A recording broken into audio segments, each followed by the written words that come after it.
Ladies and gentlemen, welcome to the Chef's Meal, where we talk about whatever and never and everything else in between. You ready to do this? Yeah, I'm ready. It's funny. Today's you with the ambient noise in the background. Yeah. It's like cars going by. Oh, you know what? Let me close the windows. Okay. I was like, what?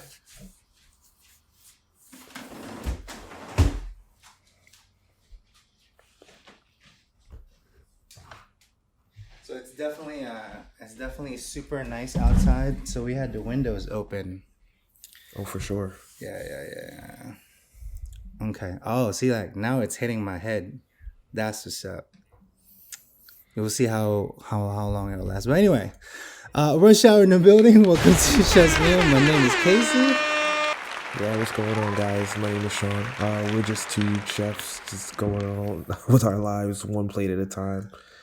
And we talk about whatever and never and everything else in between. Now, just so you guys know, Sean is somewhere in the morning and I am at nighttime somewhere. Yeah, really. I feel like this is like a CNN live report from a war zone. Can you tell us what's happening on the ground? And then, hold on, let me see if I can. Oh, with the light show, Sean. That's what we're doing here today. So it was my brother gave me some new goodies. Let's just say that it's a really nice desk, actually. I now have an L desk at my, let's say, studio because of the light right there. I see. Yeah, man, you've significantly upgraded your space. Yeah, we'll say that it's upgraded, and I really wanted like a different light, but this will have to do, Sean. So here's my question for you, Sean. Sure. What do you do after consuming 3/4 of a bottle of Hennessy, 2 bottles of cider, 2 bottles of wine, 3 shots of tequila, and a shot of bourbon, or like I should say, 2 cocktails, aka Manhattans? Wow. What would I have done if I had consumed any of that What stuff? would you have done if you have consumed all of that? I would call my senator and apologize. Because clearly I've either began or just wrapped up a rampage. I sent you a picture earlier yesterday. And as you know, okay, so here's the story, right? I had a Christmas party here. Was that 4 years ago now? Right? 4 years ago? Yeah, yes. And it's the first time that Sean had been to the apartment, and everyone kind of given their... that's when you guys like just moved together. Yeah, that's when we just kind of moved in. Everyone's kind of doing their like a little house present. Sean whips out a bottle of Henny, and I'm like, what is it? He's like, hey man, you have to have one in your house, bro. Right, you need to have one. You never know who's stopping by. Exactly. And, so you need to get the party started or end it.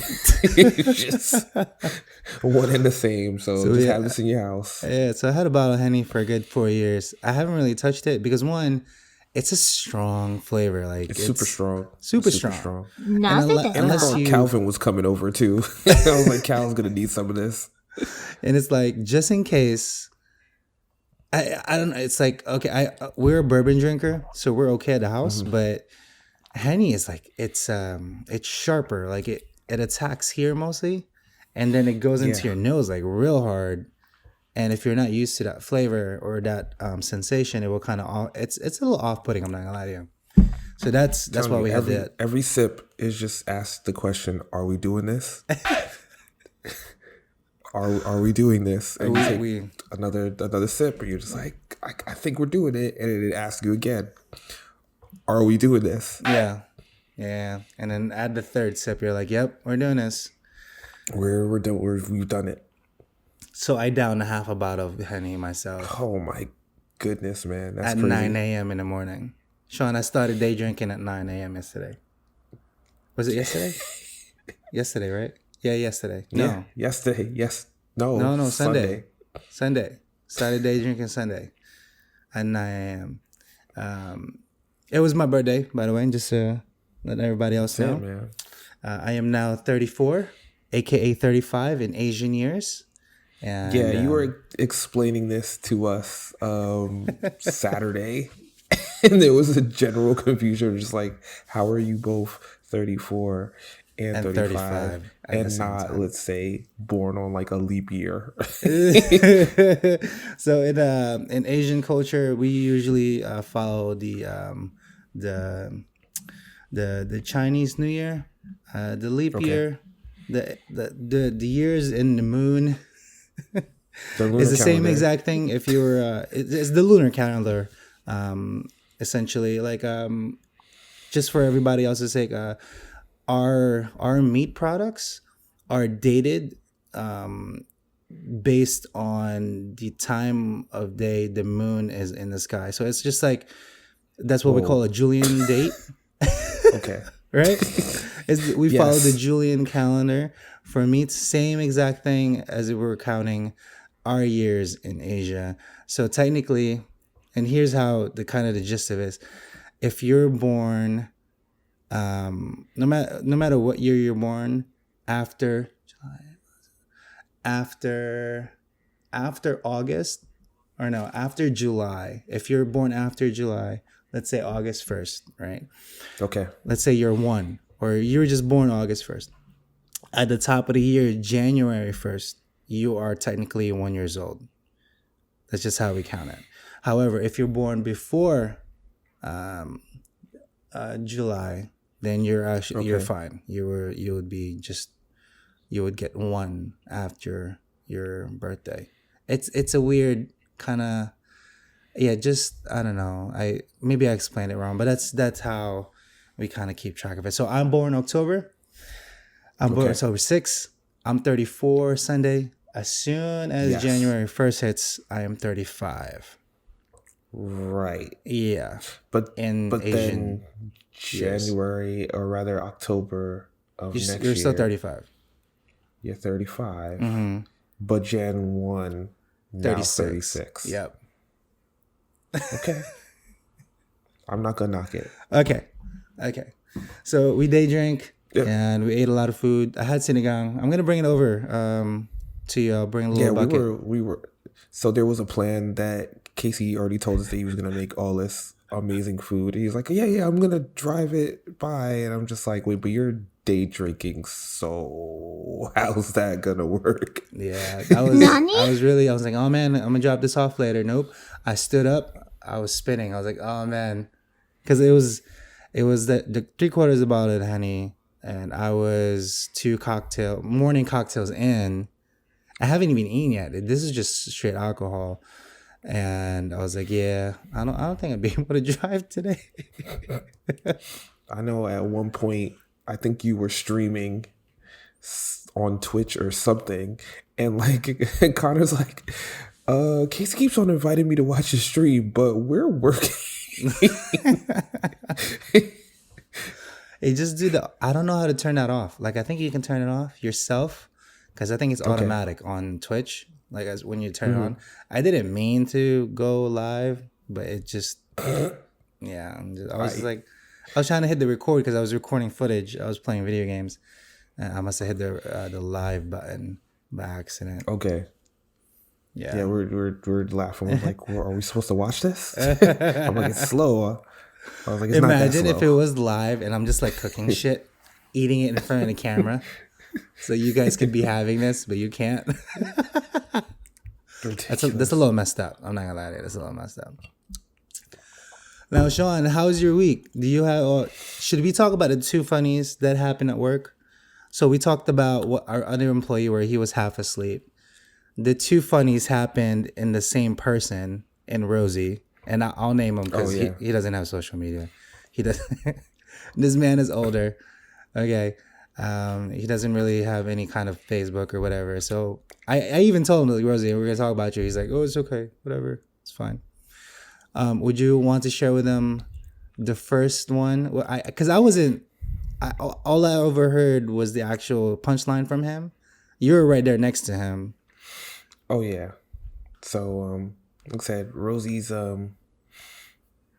he's a man of few words, but they're always strong words. he can get across like a monologue with just a grunt.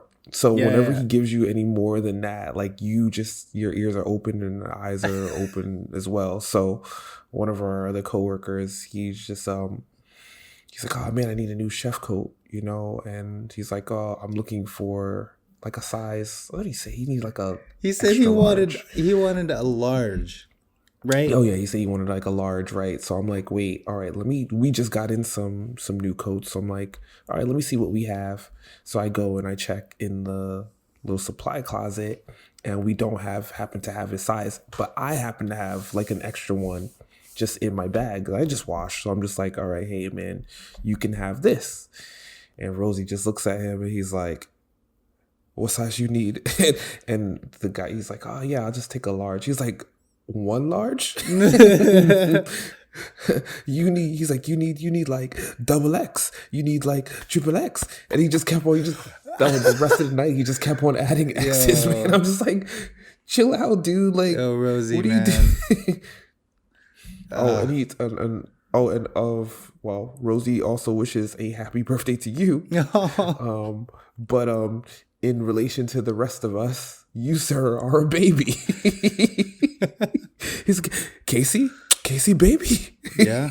I'm like, he's like, how old is he? I'm like, he's 34 or 35, right? One of the two. Like, he was explaining to us.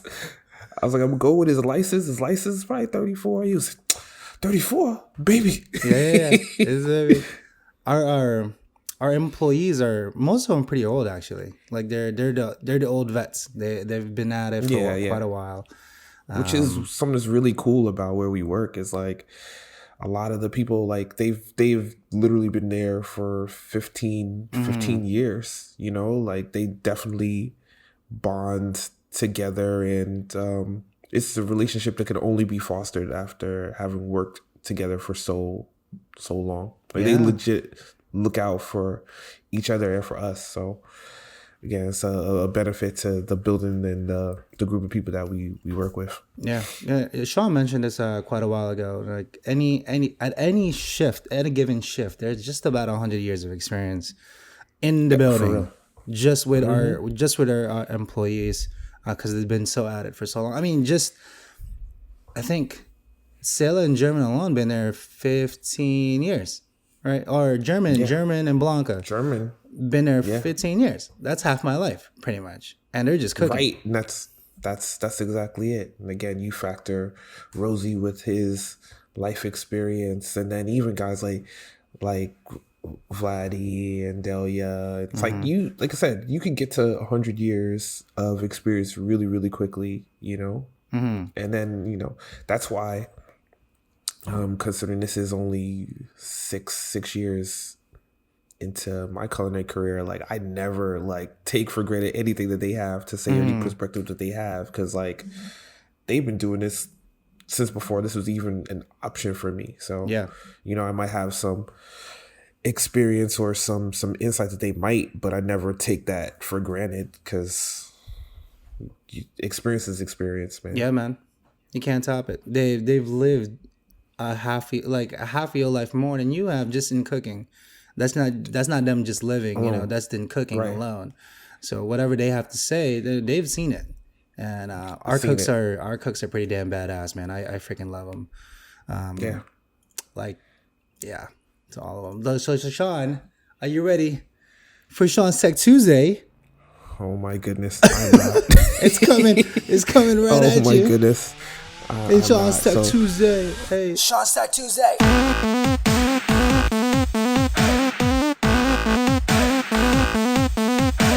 Sean's Tech Tuesday.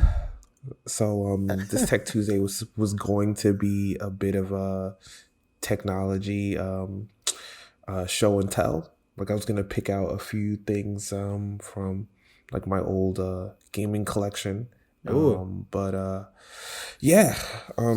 It's all in boxes still back there, and I wasn't able to like pick through some of them, but we'll talk about some of the highlights. So I found my slim PlayStation 2. Oh wow. Which so like Sony had made quite a few different revisions to the PlayStation 2. I feel like till now, it might be their console that they've sold the most copies of. I want to PlayStation say Slim. So if you look at the PlayStation 2, and then there was a slim model that was literally the size of a DVD case. That's how small they had gotten it. Let me blow it up and answer. Hold on. PlayStation 2. Oh, okay. The tinier one. Yeah. So I had one of the it. original ones that came out in 2000. Actually, my mom actually won it for me on a radio contest of all things. Oh, yeah? They were super, super hard to get. Yeah. Wow, that's pretty cool. And I had that one for maybe 5 years. And I think the laser on the DVD stopped working, so it either stopped reading DVDs or stopped reading CDs, and replaced it with one of the skinnier, smaller ones. So I had that one to show you guys. I found a copy of the original Final Fantasy for Nintendo. Oh, wow. Yeah. That one wasn't my original cartridge. I think I had long since traded it in. But when I was going to either like a thrift shop, I found it for like $1. I was like, all right, I gotta just have this for nostalgia's sake. Final Fantasy came out so long ago. 87. Yeah. 87. So yeah, I would have. I was 2. 5. Yeah, 3. I was 3. 5 when that came out, but I know I definitely didn't get it then. Like when I was in elementary school, one of my classmates, his mom had like a video rental store. So we would always go there and like rent games. And I remember renting that game and not understanding it at all. Like, it is not for a little kid to even try to understand. But I kept on hearing, oh man, Final Fantasy. So when I was a little bit older, I did pick up a cartridge copy and slowly make my way through it. Also for the class, I had I have it's a device called the PlayStation TV. Oh yeah. And now this, it's if you see like PlayStation, there you go. And so there was or is a console called the PlayStation Vita. It's Sony's second portable, and that machine, despite being incredibly tiny, had graphics similar to that of a PlayStation 2 / PlayStation 3, and it sold so well that they made a version of it that didn't require a screen. Oh wow. And it was not really successful. Like, I think it came out and it was like $200 or something like that, or $150 or whatever, and then like no one bought it. So I ended up getting it for like no one bought it, but I got it. I bought one. I mean, but I didn't get it initially. It's like it quickly went from like $150 to like $20. So I got it when it was $20, and it was a cool way to you could play your PlayStation Vita games that were normally portable on this thing on your television. Or if you had like a PlayStation 4 or a PlayStation 3, you could actually remote stream them to through it, this, like over the internet. It was like it's a really capable thing. Like, I think had they marketed it differently, it probably would have been a success. Yeah. Because I mean, like, it could since it had the same hardware as the Vita, like it could have done like Hulu or Netflix. Yeah, and like I said, had they just tweaked what that thing was, like how they market, I think it could have been a success. Because like people have Rokus and Chromecast and Apple TVs, and that thing is like a way more capable video game machine, and it can stream all that stuff too. But like I said, it kind of came out and immediately died because like I think they just kind of misjudged the marketplace. But that was a really, really good pickup for nothing. Yeah. And what else was I had? I found a really terrible webcam. that I was telling Casey about that. Oh my goodness. I'm sure that thing probably was like $100. It was like an old Logitech webcam from 6 years ago or wow. so. But yeah, if we tried to use it for the stream, it would be the quality would be incredibly terrible. Nah, I mean, I'm using a Logitech, but this is the newer one though. Yeah. Oh, they've Yeah. obviously significantly gotten better, but yeah. So that was good. That was going to be my Tech Tuesday. Oh, it's still a Tech Tuesday. Still got it on it. Yeah, but you know what I'm saying. You can't have the show and tell without the show. Oh my goodness. Hold on, let me bring it to the other side. Okay. Okay, so as we were talking about, I'll bring you right into the Zen Garden. So really quickly, I didn't save the can, and here's the precipice to the statement. Sean, I bought the pumpkin spice spam a week and a half ago. Okay. It did came. I did cook it. My final thoughts. It is disgusting. Yeah. I don't know why you thought it would be anything other than that. No, because you know how when we roast potatoes and veggies like winter veggies, and then you just add pork on top of it, it becomes amazing because Sure. that's essentially what it is, right? So pumpkin spice pork kind of came off a little. It was an off-putting taste. You could definitely tell, or rather, you can definitely taste the regular spam underneath, and then all of a sudden, in like a second or so, the pumpkin spice just cuts in, and you're like, I'm drinking Starbucks. Like, it didn't gel right. So I kindly threw it away. I was just like, I appreciate you, I love you, but right now it's not working out.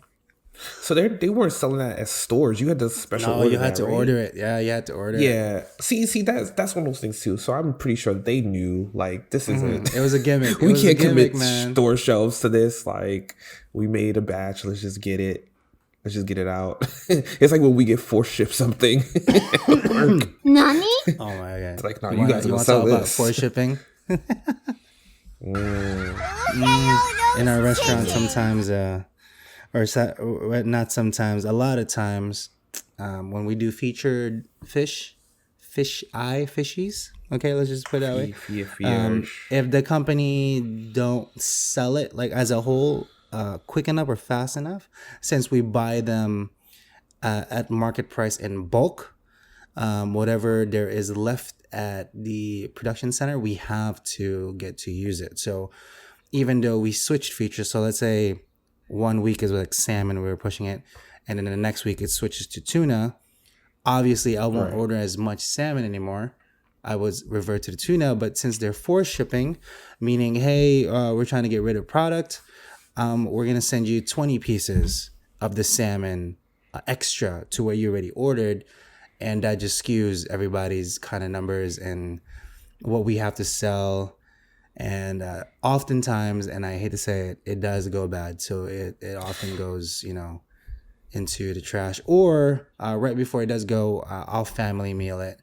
That way we can all partake into something a little more substantial than the dreaded chicken that we all got. Oh man, no, you missed it, man. We hooked up some chicken yesterday. Oh, did you? Oh yeah. So I made a roasted chicken over shallots and sweet potatoes, celery, Oh, snap. some leeks, seasoned with garlic, a little paprika, salt, pepper, white wine, and not some Cajun, a little chili powder. Oh, for the a chili little bite. powder, yeah. Right. So roasting them all together. Vladdy gave me some of his chicken seasoning, sabor de gallina, if I'm saying that correctly. Right. So we roasted chicken it seasoning. for yeah for 30 minutes covered, so that it's like kind of stewing in its juices. And then oh yeah, so I'm using chicken legs and chicken wings. And then for the next 20 minutes uncovered. The skin is gonna kind of crisp up a bit, but still be relatively juicy, and the coca and yeah, man, family meal test. Like that chicken was in the window like 20 minutes and then it was gone. And then Connor, he made a French onion soup with this cheesy bread. I mean, we didn't have Gruyere cheese, but he made a blend from the cheese that we had. It was fire. Fire. This is what I am pictured. Yes. This is what I envisioned when you said the chicken and the wine. So coq au vin is a traditional French dish. It just means it's steeped in wine and all its juices. Also has shallots, and it is like one of my favorite chicken recipes ever in French cuisine. I love it. I cook it every once in a while, not as much, but yeah, coq au vin. I love you.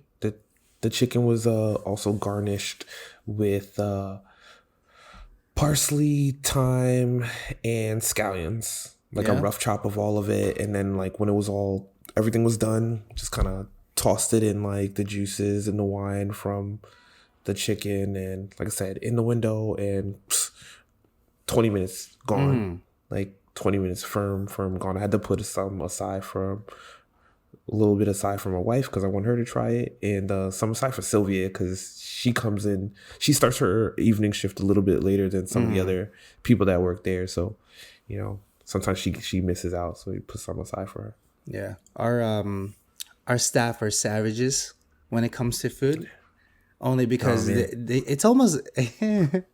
I should hold on. What is the what is it? Hawks? No. What are the blackbirds? The crows, buzzers and crows and ravens. Hold on. So this is a crow. Okay, let's put it back. The reason I say this is because these guys are just savages. Or what's the white bird that's always in the beaches?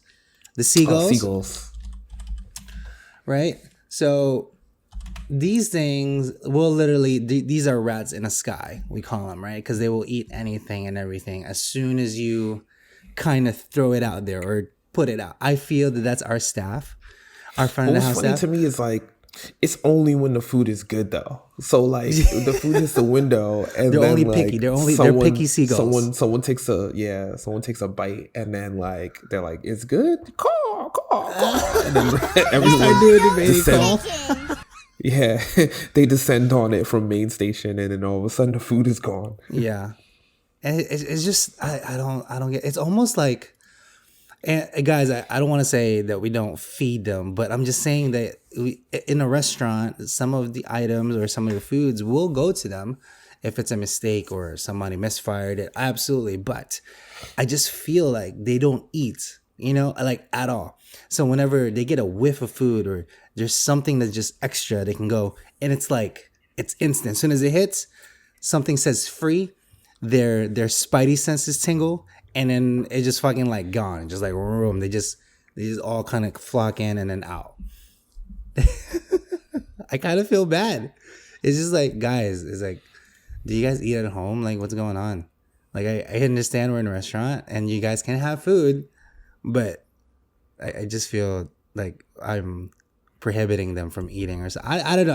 I just don't feel right. That's half of the stuff that we do over there at the restaurant. So yeah, not too crazy. I do have one more for you. So I don't know if you can see it. It's a little dark.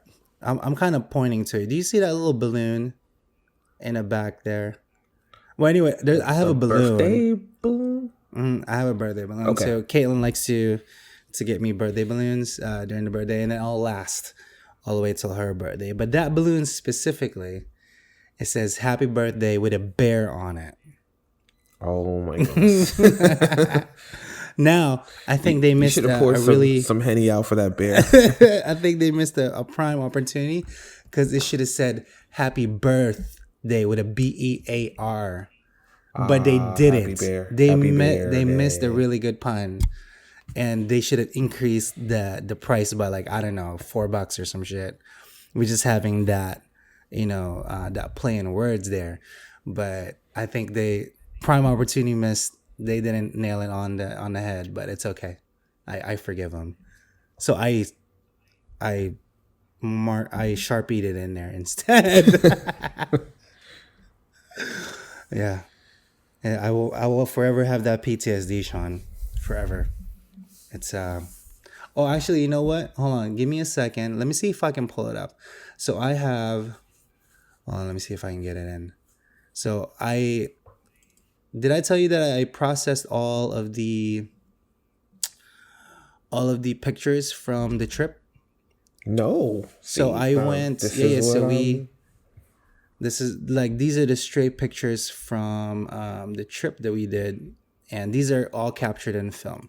So I'll just kind of go through it. You can see it right now, but let me get to the actual photo, and I'll lead up to it, and I'll exactly show you one. Okay, so this one didn't really come out as great. So we were in San Francisco, and when I took this photo, this is overlooking the actual ocean, and the exposure wasn't correct. It was really foggy. I should have done a better job. Now, as we scrub through, so Caitlin and I stopped by a little waterfall. Hold on. I have another picture that's a little better, but this is the waterfall that we took 2 hours before said bear encounter. Okay. So we went off on a beaten path. We kind of hiked for a little bit, and this is the waterfall that we found. It's really nice. It's really cool. I have a photo on my phone that's a little better. And as we move, Sean, I'm looking at it right now, and I got instant PTSD. This is the road. This is the road. This is the road that we hit the bear. Before it happened. Okay. So this is Mount Shasta. We were really like 20 minutes before we hit the border of Oregon. We were in Northern California. As we're going through this road, I want to say this is maybe about 20 minutes or maybe 15 minutes before we hit the said bear. But see how this is like, you can't really tell. This is only like a foot maybe. Yeah. The margin is, just judging by the scale of the normal car lane. Yeah, that shoulder is there's no shoulder, probably not wide enough for a whole car to fit over there. Like you could probably but then I could tell also that like the street is got the soft divider, so they're assuming that like people are gonna like move over the pass. Yeah, so if you had to pull over in the shoulder on a straight, that they could safely get around you, and traffic probably isn't so much that like it would impact much. Correct. I never had the opportunity, only this during our trip, I never had the pleasure of actually going around like a truck because they're going slow. Because it's just a dotted line. So you can literally go through it if you want. Yeah. Just to pass them out. And it's the scariest thing ever. Imagine going 60 and you have to go 80 just to pass this big truck. Yeah. And hopefully there's nobody coming across from it. So as long as it wasn't nighttime or raining, you should have the visibility to do it. Yeah. So as we're kind of going through, and I'm trying to explain the actual story, the bear, if you can imagine, you can't see Jack. There's trees everywhere. And I saw the bear maybe as soon as he was like right here. And it was just so quick. It was just, if the bear is doing his bear thing, you shouldn't see him until the last second, right? Like, you don't want to be an obvious bear. You gotta sneak up on a deer or an antelope or a woodchuck or whatever bears eat. Oh man, hold on. Let me find one more photo before we go. We were passing through. So the story is we're passing through New Mexico, or not New Mexico, but we were down at the border in California. Where is it? I think it's the other way. And as we're kind of going up, so like the wall is being made right now, right? Or rather, big talks at the wall and stuff. Did I just pass it again? So they say. There's different versions of it. But as we're passing through California, so here's what it is. Now, we just passed California, right? But before it, as we kind of go through, it's just desert. This is the site all the way throughout. There's nothing and it's a little Nah, scary. man. It's easy driving. It's crazy. You could have gotten historic which says it, but this is the photo I want to show you. Actually, let me go a couple. Okay. There's trains that are abandoned. There's lots Sure. of things on the ground. Everything's Right. graffitied. Hey, shout out to graffiti. Yeah, man. But I don't know if you can see it. They've laid down their clothing, excuse me, on the floor with their names on it. I'm assuming so, you can see it a little proper. But the eeriest photo I think I've ever taken is this one. Check it out. We were going pretty fast, so you can't really. This is an abandoned Sure. gas station. Is that the shoes of people? These are shoes and clothes of people that have stayed and rioted there, just hanging. And it was a haunting. I don't know. I was just like, sudden chills came over me, and I turned around real fast, and I took the photo. I tried to capture as much as I could, but we were doing film, so I couldn't like burst fire it. But at least managed to get one. But this is insane. I can imagine all the people just kind of chilling there, protesting, and then afterwards, literally threw their clothes on top of this gas station. Wow, man. Yeah, it was surreal, dude. Just passing through the border like that. Yeah. It was crazy. It's funny. You'd almost feel like borders are pretty artificial. Yeah, man. People No just such people. thing. Just trying to figure it out. They are just people trying to figure it out. Just trying to figure it out. Just trying to make their life as easy as possible. I have a question for you Answer. before you wrap up. So on some of your photos there, but not all of them, there was this like bloom, either blue shift or orange or red. So is that innately from the picture that you're taking, or is that something that you're adding in post? No, because I noticed it wasn't on all of them, but some of them. So what happens in film is, and here's where my fault lies. I shot the film as if I were shooting digital. So to kind of give you background and perspective, in digital, let's say there's sensors on the back of it, right? So let me pull up the camera. Excuse my reach. So on a typical camera, this is a typical DSLR, right? This is a Sony camera. When you look into the viewfinder, this thing, and you're trying to gauge the scene, it will tell you there's a little gauge there. You want to get it to 0. That's what the exposure is, meaning the light is exposed, what you're trying to photo is correctly lit, not over or under, and then you take a photo. Okay? Sure. And then there's different tricks to kind of go about it. If you want to give like a background blur, you want to get a longer lens, meaning like 85 or 100 mil, so you're farther from the subject, it will compress the background more.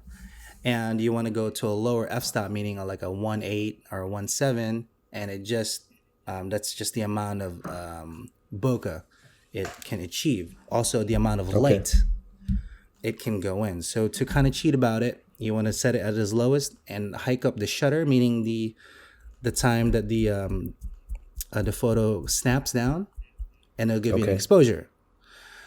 So when I was shooting the film, and it's not like it's super dark or super sunny, I kept it at f1.7. It's pretty big. That's pretty open. It's a lot of light going through.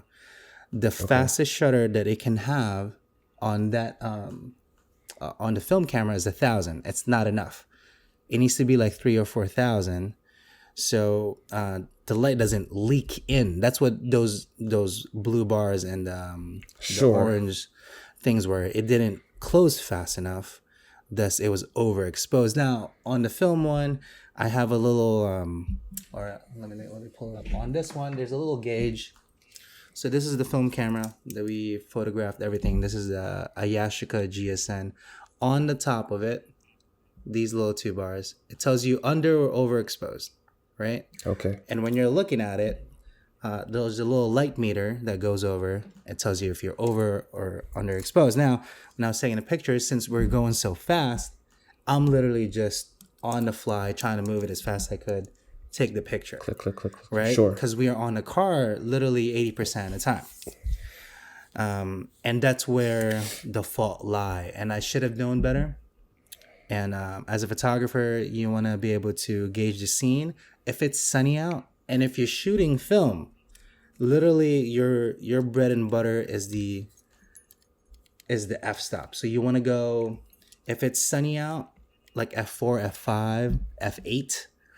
So the lens make like almost like your eye. You kind of squint in so you can see a little better. Not enough light goes in, and you can see sharper. That's what I should have done instead of hiking the shutter, which is the time it blinks down. That way I can have a better exposing shot. So a lot of the shots are like that, and I should have known better. It didn't click to me until I got home. I was like, oh crap, I shot almost everything like as if it was digital. I didn't take my time as I would on the regular if I was shooting film, because it wasn't clicking into my head. However, I do have 2 rolls in there where I definitely took my time. And man, yeah, see, that was the thing that like I was, because again, I haven't seen these photos before right now, so I guess the overexposed shots, there were so many of them, I just thought it was like a consistent thing or a thematic thing. Got it. So I was like, oh, okay, maybe that's what you're going for. But honestly, I don't know enough about photography to know otherwise. So that's interesting. It's interesting that like digital and film are not more similar, considering I would assume that the best digital cameras would be trying to replicate film as much as possible. You could definitely do it. There's a lot of tricks and stuff to go around it, but the actual film is a physical thing, so not every one of them will be the same, and that's where it kind of the little niche lies on it, because no matter the exposure, one will never be the same. But in digital, you can correct it, and it could be the same. Like all the scene could be in the same likeness. But film, once you capture it, that's it. That's just it. That is it. See, but that's interesting too, because I would assume with digital, you'd have more room to manipulate. Yeah. Afterwards, You can. And on film also, it just depends. If you're doing the processing yourself, meaning you're developing it, you can manipulate it as much as you want. Like you're in the dark room, you're doing the things in there. That's essentially Photoshop. That's what you're doing. Okay. Duh. Yeah. That's like the old version of it, right? You're in there, you're doing the processing, you're making sure the colors are correct, the exposure is fine, you can pull or decrease, etc. But in digital, obviously, everything is baked into the camera, and then you put it into your computer, then you process it through there. So that's your dark room per se. But on film, it's just that roll of film. It goes to the center or wherever you process to. All they're gonna do is correct it as much as possible. Make sure the colors are fine to their suitable needs. If it's under or overexposed, they will try to bring it back as much as possible, and then that's it. Because you're not developing it; they're developing it, and they just want to get to a good baseline enough, so all of the film can be processed correctly. So, yeah, it's a pricey endeavor. Excuse me. Can you guess how much money it was for the 11 rolls of film that I developed? $20,019. 2019. I'm going to say $400. Not bad. $150 or $139. All right, okay. $139. Okay. It was like Price is right. 120 or 129 something plus tax plus because I had them transferred to a CD. Sure. Okay. And I got scared. I was like, oh crap, do I have a CD burner on my computer?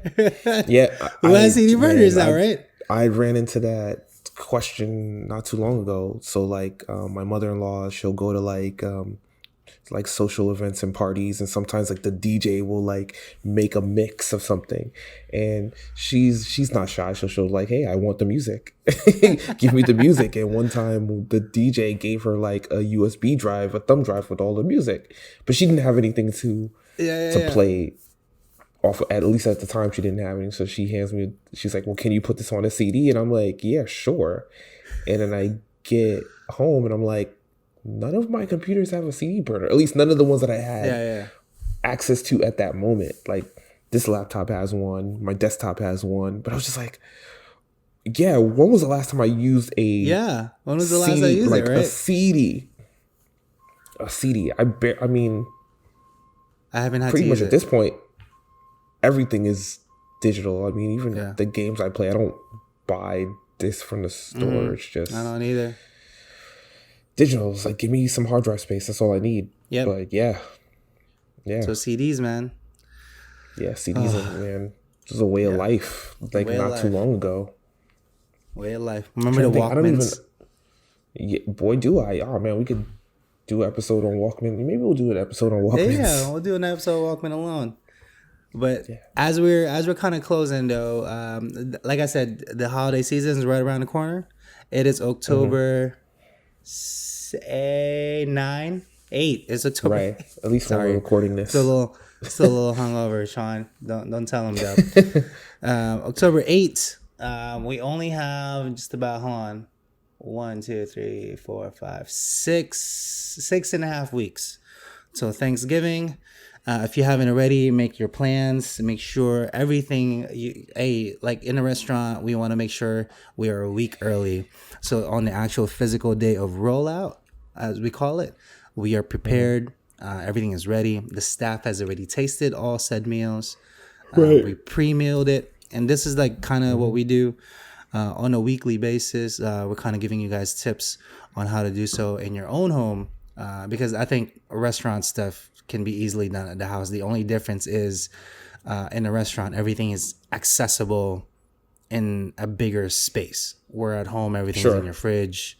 You don't have like and typically cameras. there's less people attempting to make the meals. Yeah. But yeah, that is probably like the only main difference between the home and the restaurant. That I can think of, because I have all the tools too. That's not a big deal. It's just the where it's prepared, where it's kept at the restaurants within your reach. You literally just grabbing stuff, throwing it on, cutting it, grilling, baking, whatever, sauteing, frying. I mean, I guess you're right. Arm's reach. You know, especially if you're producing a Thanksgiving scale meal for, you know, it's a relatively small party. You can get it done on 4 burners in a 2-rack oven. Yeah, absolutely. Easily. And you just need to be able to mise en place it. Yeah, that is the key. So mise en place is pretty much just like the French for like setting yourself up, you know, everything in its place. So you want to like, you know, gather your food and your supplies, you know, have a thought out plan about how you're going to execute. And because I feel like when it comes to making like a Thanksgiving meal, people are like, oh man, it takes all day. And yes, there's some things that are going to take a while, like, you know, making your large bird. And Casey mentioned the tip for cooking your turkey before, which was like, you know, cutting it in half, and that saves half the time. But even if you were not going to do that, like you can kind of figure out like, all right, well, if it's going to take 3 hours to cook the turkey, well, that means you got 3 hours and you could pretty much do everything else. Oh yeah. In there. If you, I mean, your vegetables are not going to take very long. You know, if you're making like a mashed potato or something like that, that's not going to take long. If you're baking some stuff, generally they're not going to take 3 hours to cook. So, you know, if you arrange the racks in your conventional home kitchen, you can get it done. Oh yeah. You can get it done, and you can turn around a tasty, you know, Thanksgiving style feast or holiday feast in significantly less time. But it just requires that, you know, you get all your stuff, you have it. All right, perfect mise en place for Thanksgiving is that most of the turkeys that you guys are going to buy are going to be frozen. So, you know, you get them days out ahead of time and let them defrost and thaw in your refrigerator. Like, give it time, so that you're not scrambling in the last second. No, absolutely. But that's an example of the mise en place. So mise en place, everything in its place. I do have my shirt. Can you see it? So right in the middle, it says mise en place. These are just French terms in cooking. And yeah, these are like my favorite French terms, only because it makes me feel smart. And I have glasses. Brunoise. Brunoise, mise en place, quenelle, au poivre, meunier, consommé. So some of the main things that we do in a restaurant revolve around these. And these are just like basic kind of things. And I put mise en place right in the middle of it. But anyway, we digress. Like I said, Chef Meals airs every Tuesday with Sean and I as we talk about everything else, and Thursdays with other podcasters, and is actually going to switch. So Tuesdays, Sean and I will do the Tech Tuesday, mostly life stuff. And then on Thursdays, we'll do a full episodes on actual cooking and tips. Okay, so make sure you tune into that. As we near the season of Thanksgiving, make sure that you are prepared. Like I mentioned to everybody and my staff too, do your shopping a week in advance. Literally do it. Go to wherever you have to go, ShopRite, Stop and Shop, BJ's, Costco, whatever. Yeah, do it. Why fight along with the lines of everyone else who waited to the last second? Don't do that. I mean, again, get your herbs, get your canned goods. Get your canned goods now. Yeah, get your canned goods now. They're gonna be good. Just go right now. No one's gonna be fighting you for a gravy mix right now. Exactly. No one's even thinking about it. So just go get it now. Ahead of the game. That's what we do at the restaurant. Make sure you are at it too. Now, if you haven't already, let me blow it up onto the main screen so we can see Chef Salty Pour. You can find all the goodness, all the good bits as we talk about all our podcasts right there. It's available on Apple, etc., on Spotify, all the episodes right there, all for your listening, and also on Patreon. And I'll show you the actual profile. So here's the Patreon. Shout out to the one Patreon that we have over there. Hey man, keep it alive. And then the actual, keeping the lights on. Hey yeah, man, it's the actual episode that aired last week that Sean and I spoke about. It's on there live before everyone else hears it. This goes live actually this Friday, so only here you can get this extra tidbit all together before everybody else. So that's the whole thing on the Patreon. Follow us there, and then other than that though, all the extra tidbits you can find on the links in the description below. And let me bring it up to the other main screen so you can see it. The YouTube channel right there, Chef Salty Pork Podcast. You can find all the stuff, Pork and Wine, the main one where you can see my face most of the time. And then Sean's tag, MetroCard X on Twitter. Make sure you hit him up over there. That's me. And then any questions, right here. AskChefSalty at gmail.com. Sean, you got anything else? Yeah, man. I mean, just, hit us up with any comments and suggestions about anything. And aside from that, peace out, Internet. Peace.